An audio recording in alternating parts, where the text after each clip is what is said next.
Selam, merhaba arkadaşlar.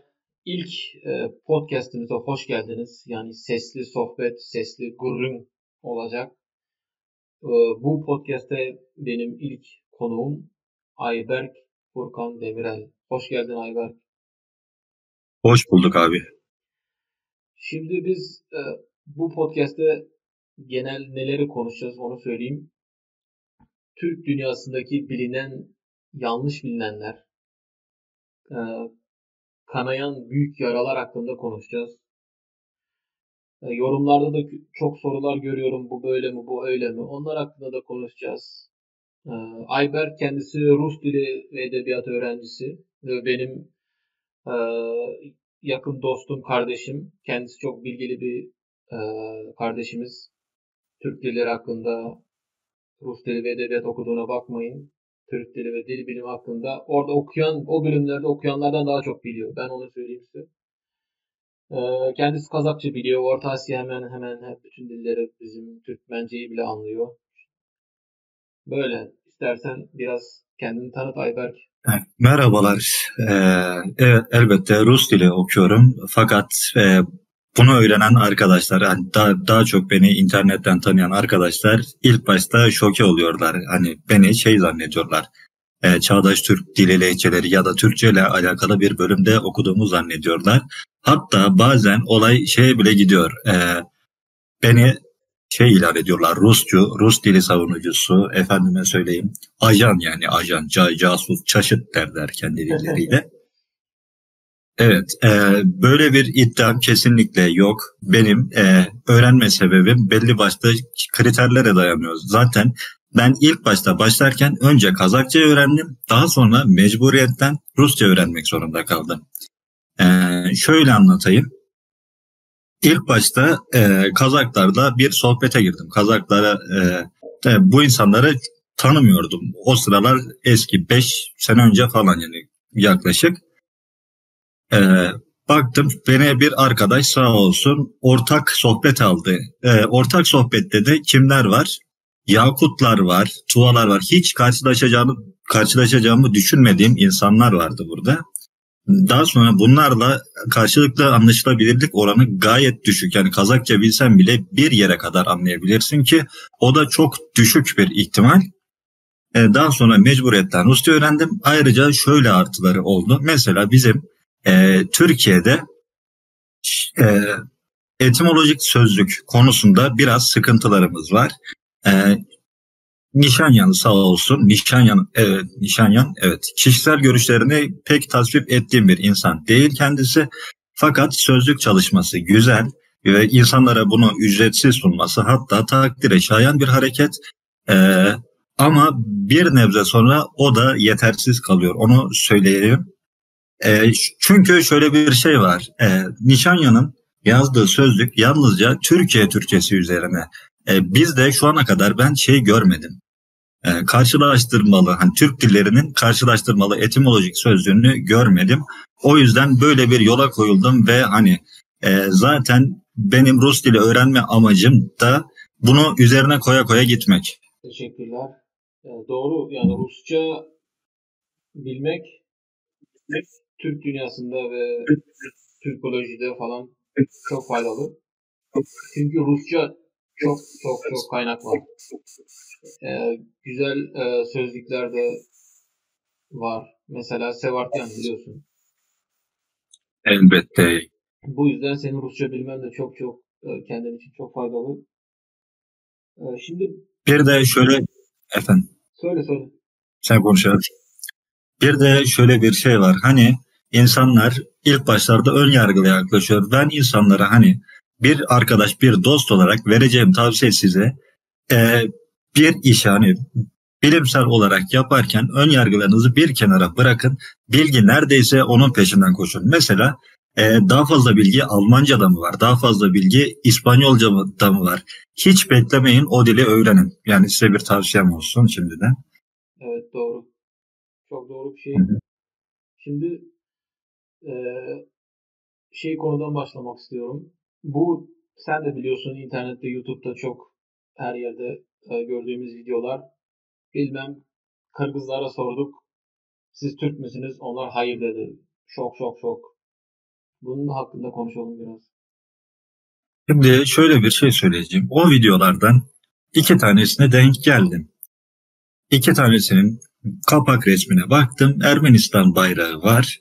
Hani birine girdim. Hani videoyu bile izlemeden dedim ki Kazaklara sorduk, Kırgızlara sorduk. Hadi Türkiye olsa falan bir şey demeyeceğim ama Kazaklarla Kırgızların Ermenistan hani o sırada Karabağ Savaşı meydandaydı. Evet. Bu olayla alakası ne? Onun orada yeri yurdu nedir? Bunu yazdım. Tepki olarak sadece yalnızca bir beğeni, bu kadar. O kabak hala orada duruyor. Yani benim ciddiye alabileceğim şeyler değil bu tür videolar. Evet, ben de hiç o tür videoları sevmiyorum. Şu Orta Asyalılara ya da Sibirya'dakilere veya yani Türkiye hariç Türk halklarına siz Türk müsünüz sorduk, onların cevapları falan çok tıklanıyor, çok izleniyor, doğru. Ama bunu detaylı konuşmamız lazım. Çünkü orada yani Türk halkından olduklarını kimse şey yapmıyor, inkar etmiyor. Ama şöyle bir şey var. Türk deyince bizim oradakilerin aklına ilk başta Türkiye ve Türkiye halkı geliyor. Bu yüzden hayır diyorlar bazıları. Bazıları evet diyen de var. Türkiye desen Elbette. Şimdi Türkiye diyorlar ya, ona da Türkiye'deki arkadaşlarımız kızıyor. Farsça eki mi Arapça eki olduğu için. Yani senin söylediğin de var. Bir de bu adamlar zamanında hani Sovyetlerden olsun, Rusya İmparatorluğundan bazıları çok çekmişler. Artık insanlar şunun tepkisini veriyor. Çoğu insan diyor ki bizi kendimiz olarak kabul edin. Hani adam sana çıkıp biz Türk değiliz diyorsa bu sözden senin Ruslaşmış gibi bir anlam çıkarman ihtimal dahilinde bile değil. Adam diyor ki beni kendim gibi kabul et, olduğum gibi kabul et. evet. Ve onlar hayır Türk değiliz dediği zaman hemen bunlar Ruslar bunu kafalarını beyinlerini yıkamış bilmem ne. Eskiden Kazak, Kırgız, Türkmen, Özbek denilmiyordu. Yeni çıkan bir şey. O da doğru değil. Şimdi bu çok hatalı bir söylem. Çünkü Kazak, Kırgız, hani geçenlerde bir gruba şey atmıştım, harita atmıştım. Frankfurt'ta 17. yüzyılda basılmış bir Orta Asya haritası. Orada Nogayord'a, Kazak Hanlığı hepsi var bu isimlerle. Kırgızlar hepsi gösteriliyor. Ee, bilmiyorum artık bu şeyden dolayı nasıl söyleyeyim. Bilirsin Sovyetlerde bir fikir vardı. Efendime söyleyeyim Rus yok, efendime Rus yok, Ukraynalı yok, Tatar yok, şu yok, bu yok. Biz hepimiz bir Sovyetleriz gibi bir iddia vardı ortada, iddia. Evet.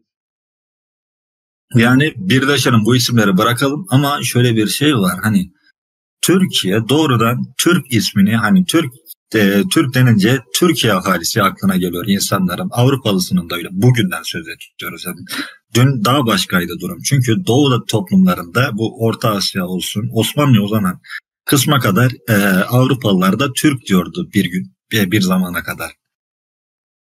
Evet. Hı? Bu Türkmen, Özbek şeyler, Türkmen zaten 1000 yıldan fazladır bu etnonim var. Türkmen Kaşgarlı'da yazıyor Evet. zaten hani. Kaşgarlı'da Türkmen var. Başkırt var. Evet. e, Kırgız var. Tamam, Kazak, Özbek sonradan çıktı. O da sonradan derken de yeni 1920'den sonra çıkmadı. Kazaklar yanlış hatırlamıyorsam 14. yüzyılda bile var yani Kazak ismi. Yanlış da hatırlıyor olabilirim. Evet, Özbekler de Ama eski. Özbekler de Evet. o civarlar 15-16. asırlarda çıktı o etnonim. Hı hı. Kırgız zaten çok eskiden beri var şey olarak, adı olarak. Evet. Yani onların hepsi Bir, bir kökten geldiğini hepsi biliyor. Ama şunu artık yanlış anlamayın. Türk deyince Türkiye ahalisi geliyor herkesin aklına. Türkçe deyince bir de de Türkçe deyince de Türkiye'de konuşulan dil aklına geliyor. Yani Kazakça, bunu da konuşalım. Kazakça, Kırgızca, Türkmence denildiği zaman yok öyle bir şey yok. Kazak Türkçesi, Özbek Türkçesi, Türkmen Türkçesi demeniz lazım. Bu da çok üstünde durulacak, konuşulacak bir konu. şimdi şöyle bir şey var. Avrupa'ya dönelim yine gözümüzü biraz. Şimdi Avrupalı milletleri biliyoruz az çok. Avrupa denilince tarihte aklımıza gelen isim Roma İmparatorluğu. Roma İmparatorluğu'nun resmiyetteki dili, şeyden bahsediyoruz, Doğu Roma, Batı Roma diye ayrılmadan ilk zamanlardaki dili Latinceydi. Bu birlik ortadan kalktıktan sonra avam Latincesi doğdu. Hani insanlar bölgelerine göre konuşuyorlardı. İspanya'da efendime söyleyeyim, İspanya'da da konuşulan aynı dildi. İtalya'da da konuşulan aynı dilin lehçesiydi, daha doğrusu dil demek yanlış o süreler için. Bunlar daha sonra da bulundukları coğrafyada birbirlerinden ayrı kalmalarından ötürü ve bilirsin avamın yazı dili yoktur. Yazı dili bir dilin efendime söyleyeyim değişim sürecini yavaşlatmak için en önemli sebeplerden birisidir. Öyle olmayınca da bunlar aldı başını gitti. Bugün günümüzde nasıl görüyoruz? Hepsini İspanyolca diye görüyoruz, İtalyanca diye görüyoruz ve Fransızca diye görüyoruz. Başka daha Roman dilleri var fakat bu örnekler yeterli. Ama çıkıp da kimse şey demiyor. Nasıl söyleyeyim?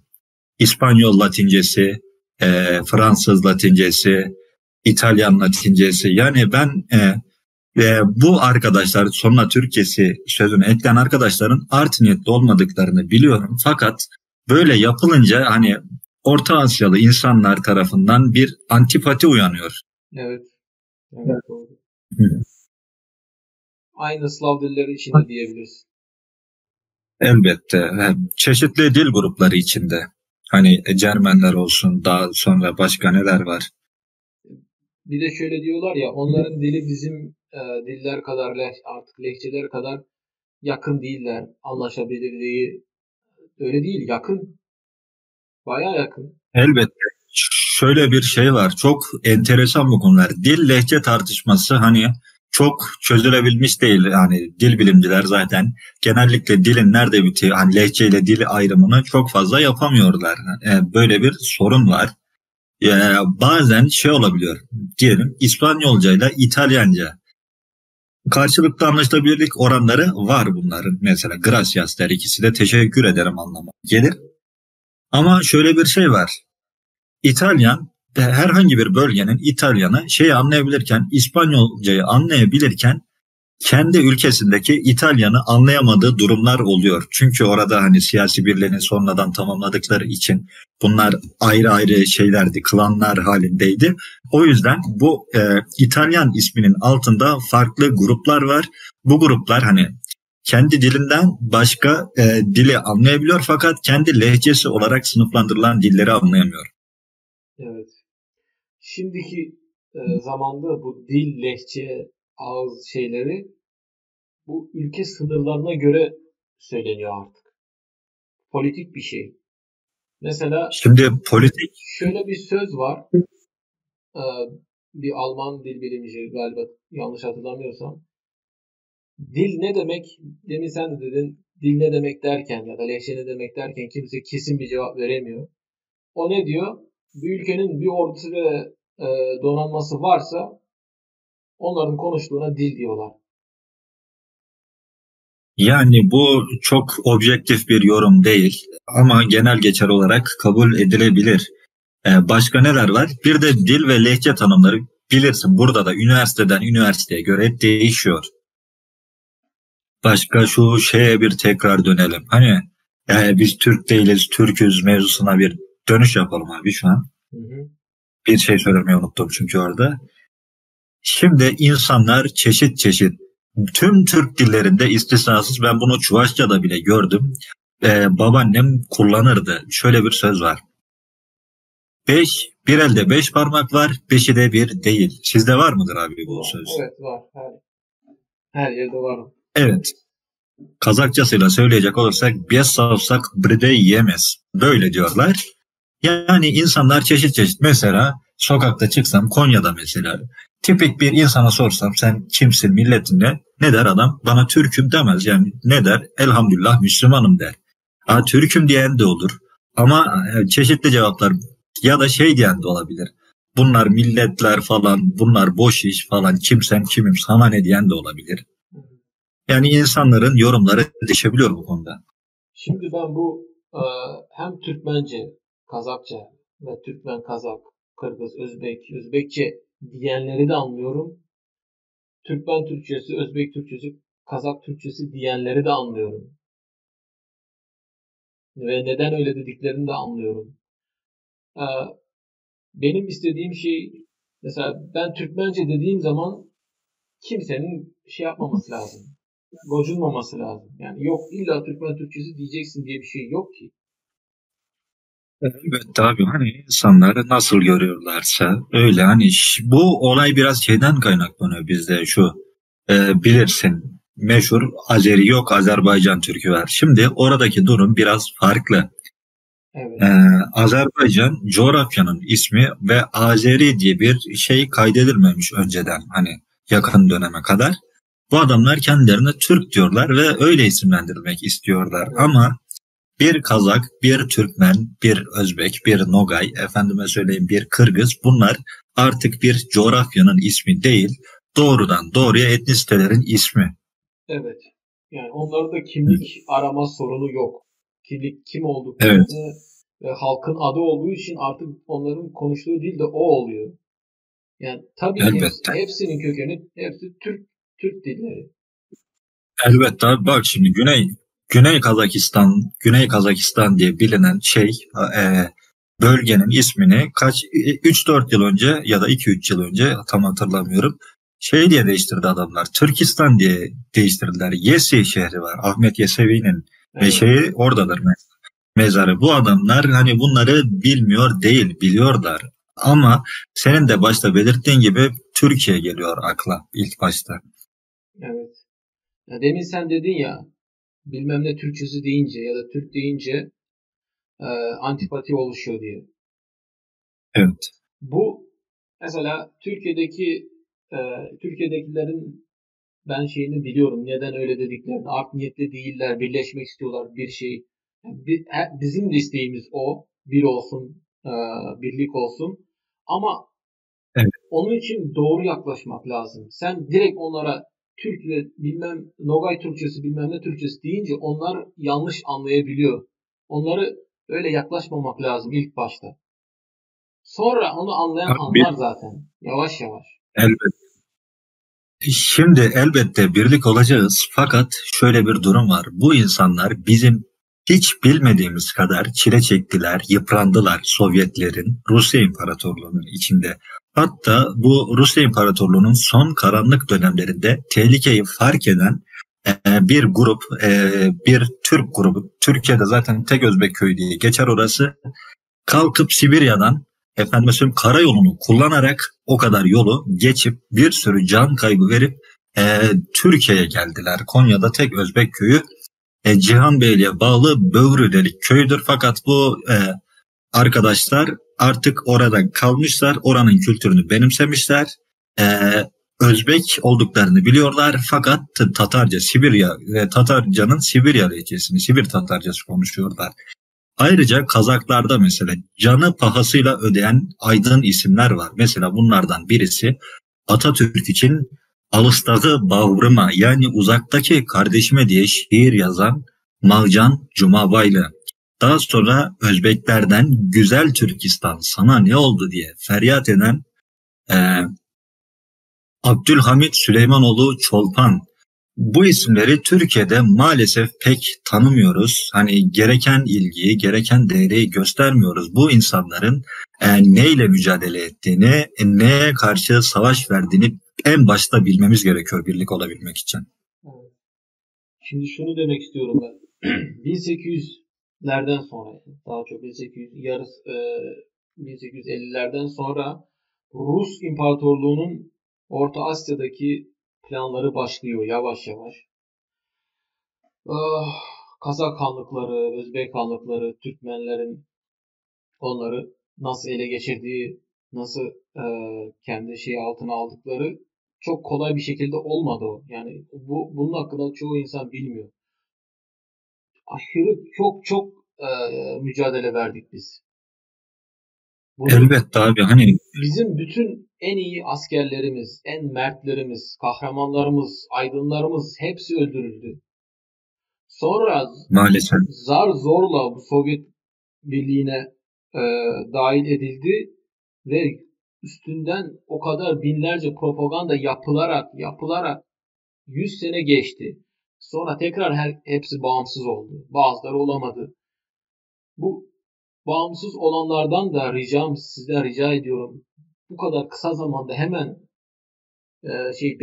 beklemeyin. Bu normal bir şey çünkü düşünsenize sizin en aydınlarınızı, bütün şeylerinizi yok ediyorlar. Yeni bir sistem, yeni bir şey, yeni bir nesil, yeni bir beyin yıkamadan sonra 100 yıl geçiyor.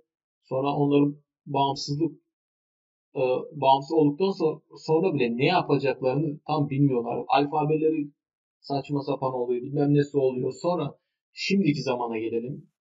Şimdi de onlara böyle yaklaşınca hayır sen Kırgız değilsin, sen Türkmen değilsin, sen Türksün dediğin zaman onlar yanlış anlıyor. Bu çok normal. Bu o kadar şeylerden sonra, o kadar mücadelelerden, ezilmelerden sonra onlara öyle desen zaten zoruna gidiyor. Türk ve Türkçe kelimesi artık Türkiye'ye ait ve patenti buradaymış gibi. Çünkü onlara böyle yaklaşmamak lazım. Düşünsene bir insan var, o işkence görüyor. Sonra böyle azap ediliyor. Artık erkin, özgür. Ona nasıl yaklaşabilirsin ki? Bu sakin, Şimdi abi, güzel bir tavırla evet. yaklaşman lazım. Onun yani Orta Asya ülkeleri, halkları öyle yani.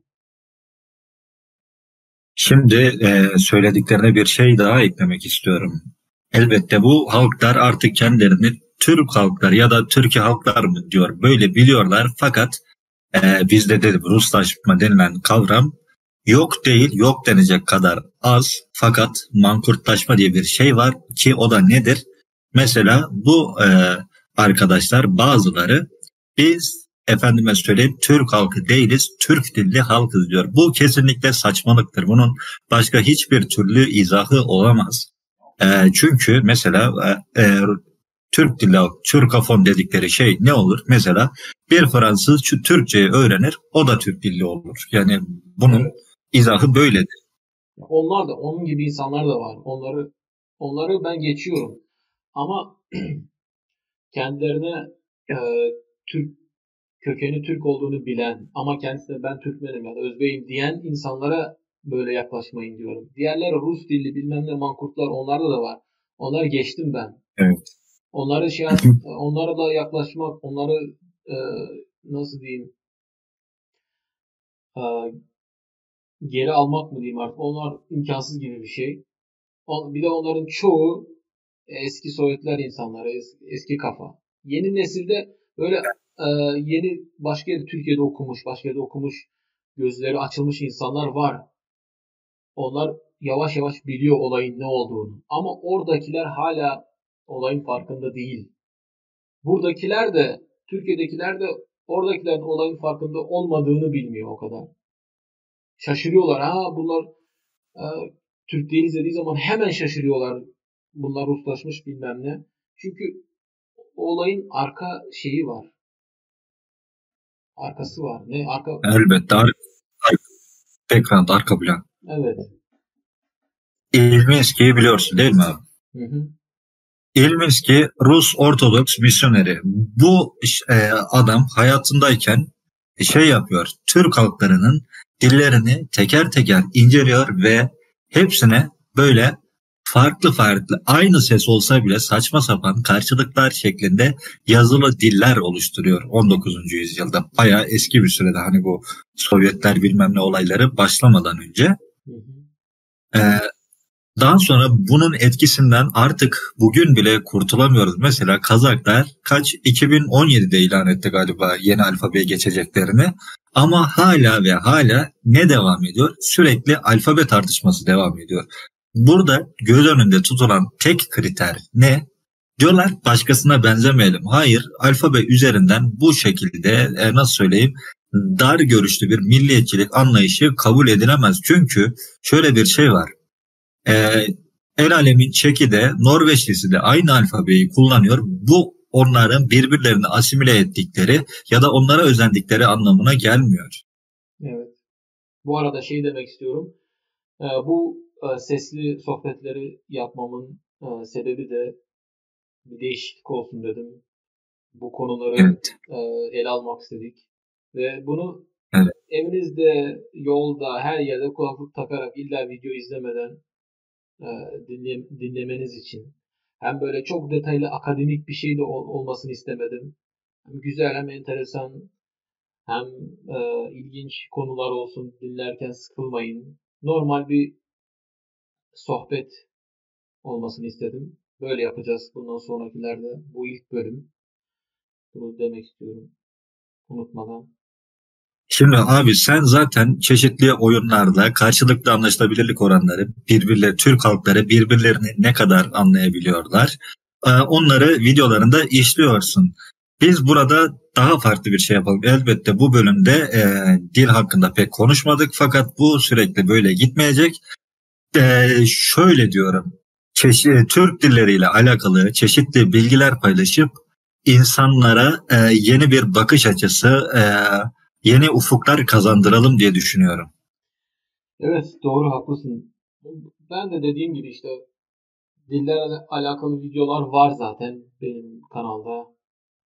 O ortak anlaşabilirlik onlar hakkında. Bizim bu podcast'ın amacı dediğin gibi internette olmayan ve Türk dünyasındaki bu kanayan yaralarımız var. Onlar hakkında konuşalım. Çünkü yorumlarda da görüyorum. Yok Türkmence deme, Türkmen Türkçesi de. Yok onu deme, bunu deme.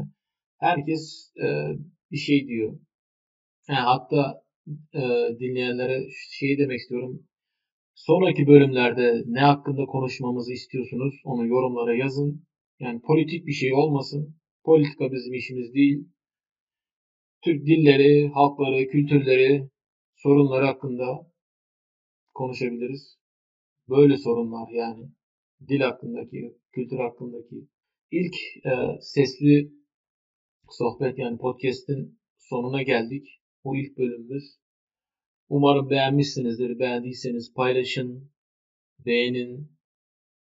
E, Sonraki bölümlerde daha ilginç, daha enteresan konulara değineceğiz. Bu bölümü Ayberk sen kapat istersen bir güzel bir şiirle. Elbette o kadar ismini andık. Macan Cuma Baylan'ın e, Atatürk'e atfen yazdığı Uzaktaki Kardeşimi adlı şiirle kapatalım ki insanlar gerçekten bu e, Orta Asya ahalisinin e, Türk dünyasıyla bağını koparmış mı koparmamış mı onu anlasınlar. Şiirin orijinal adı Alıstağı Bağrıma yani uzaktaki kardeşime. Ben Türkçe okuyacağım. Tamam. Uzakta ağır azap çeken kardeşim. Solmuş laleler gibi kuruyan kardeşim. Etrafını sarmış düşman ortasında göl gibi gözyaşı döken kardeşim. Önünü ağır kaygı örtmüş kardeşim. Ömrünce yattan cefa görmüş kardeşim. Hor bakan, yüreği taş, kötü düşman. Diri diri derini soymuş kardeşim. Ey pirim, değil miydi altın Altay, anamız bizim? Bizlerse birer tay. Bağrında yürümedik mi Serazat? Yüzümüz değil miydi ışık saçan ay? Alaca altın atışmadık mı? Tepişip bir döşekte yatışmadık mı? Anamız olan Altay'ın ak sütünden beraber emip beraber tadışmadık mı? Akmadı mı bizim için dupduru bulak? Şarıldayıp gürül gürül dağdan inerek hazırdı uçan kuş, kopan yel gibi. Dilesek bir bir atlar, tıpkı Burak. Altay'ın altın günü nazlanarak, gelen de sen Pars gibi bir er olarak, Akdeniz, Karadeniz ötelerine. Kardeşim, gittin beni bırakarak. Ben kaldım yavru balaban, kanat açamam, uçsam diye davransam, bir türlü uçamam. Yön bulduran, yol gösteren can kalmadı. Yavuz düşman koyar mı şimdi beni vurmadan? Kurşunlar genç yüreğime saplandı. Günahsız temiz kanım su gibi aktı. Kansız kalıp kuruyup bayıldım. Karanlık hapse sıkıca kapattı. Görmüyorum gece gezdiğimiz ovayı da, gündüz güneşi de, gece gümüşlü nurlu ayı da, nazlı nazlı ipek kundaklara sarmalayıp bizi büyüten altın anam tayı da. Ey pirim, ayrıldık mı ulu bütünden? Dağılıp yılmayan yağan oklardan, Türk'ün Pars gibi yüreği varken, korkak kul mu olduk düşmandan sinen kul? Kudrete hamle eden Türk'ün canı, gerçekten hasta mı? Bitti mi hali? Ateşi söndü mü yürekteki? Kurudu mu kaynayan davarındaki atalar kanı? Kardeşim, sen o yanda, ben bu yanda, kaygıdan kan yutuyoruz. Bizim adımıza layık mı kul olup durmak? Gel gidelim Altay'a, ata mirası altın tahta. Ağzına sağlık, çok güzel şiir. Bu şiiri yazan büyük Muacan Cumabayoğlu hakkında isterseniz biraz araştırın. O zamanlarki zorlukları anlarsınız. Hoşça kalın, kendinize iyi bakın. Sonraki sohbetlerde, konuşmalarda görüşmek üzere. Hoşça kalın, kendinize iyi bakın.